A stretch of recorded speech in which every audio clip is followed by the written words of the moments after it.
नमस्कार दोस्तों, आज के हमारे खास एपिसोड में हम एक बहुत ही महत्वपूर्ण विषय पर चर्चा करेंगे, ग्रामोदय से अभ्युदय अभियान।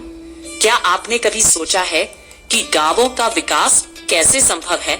बिल्कुल, ग्रामोदय से अभ्युदय का यह अभियान मध्य प्रदेश में ग्रामीण विकास को नई दिशा देने का प्रयास है। इसमें कई गतिविधियां शामिल है, जैसे ग्रामोत्सव। आप क्या सोचते हैं, ग्रामोत्सव का गांव पर क्या असर पड़ता है? यह तो बहुत अच्छा मुद्दा है। ग्रामोत्सव गांवों में एक उत्सव का माहौल लाता है। वहाँ लोग एक साथ मिलकर आनंदित होते हैं। और क्या आप जानते हैं, इसके अलावा ग्राम चौपाल भी एक महत्वपूर्ण गतिविधि है। बिल्कुल, ग्राम चौपाल में नवनकूर संस्था के द्वारा समितियों का परिचय कराया जाता है। ये ग्रामीणों को एकजुट करने का एक बेहतरीन तरीका है।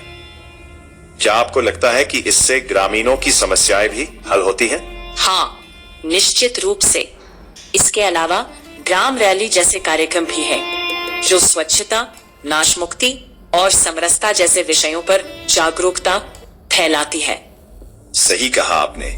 सामूहिक श्रमदान भी एक महत्वपूर्ण पहल है, जिसमें गांव के लोग मिलकर काम करते हैं। यह न केवल गांव को साफ रखता है, बल्कि सामूहिकता की भावना भी बढ़ाता है। और हम यह भी देख सकते हैं कि परिवार संपर्क कार्यक्रम के माध्यम से ग्रामीणों से सीधे बातचीत की जाती है।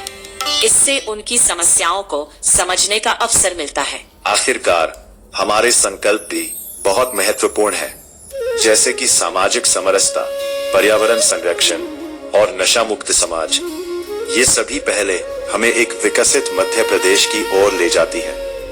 एक ऐसी तस्वीर जो 2047 में विकसित भारत की होगी। तो दोस्तों, चलिए हम सब मिलकर इस ग्राम विकास अभियान में सहभागी बनते हैं। सही कहा आपने।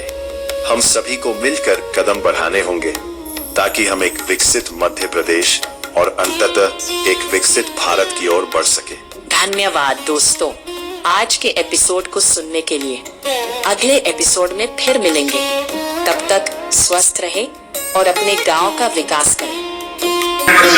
शासन की और समाज के बीच की दूरी है, दोनों के बीच में काम करने का, समाज को भी प्रेरित करना और सरकार की योजनाओं के क्रियान्वयन में मदद करना।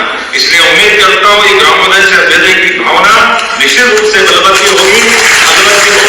मेरी अपनी ओर से आप सबको अभिनंदन। मंशा है, उद्देश्य स्पष्ट है कि जो पंक्ति में आखिरी व्यक्ति खड़ा है उस तक कैसे योजनाओं का लाभ पहुंचे, क्योंकि कहीं ना कहीं जो शहर में व्यक्ति हैं या जो आते जाते हैं, उन्हें तो योजनाओं का, सारी योजनाओं का लाभ मिल जाता है, लेकिन जो गांव में जो व्यक्ति पढ़ा लिखा नहीं है या जो आता जाता नहीं है, शहर से ज्यादा जुड़ा नहीं है, तो उस तक योजनाओं का लाभ नहीं पहुंचता। तो ये सरकार की मंशा है कि उस तक योजनाओं का लाभ पहुंचे और उसकी योजनाओं का जो उसे परेशानी है या जो समस्या है उसका समाधान भी हो।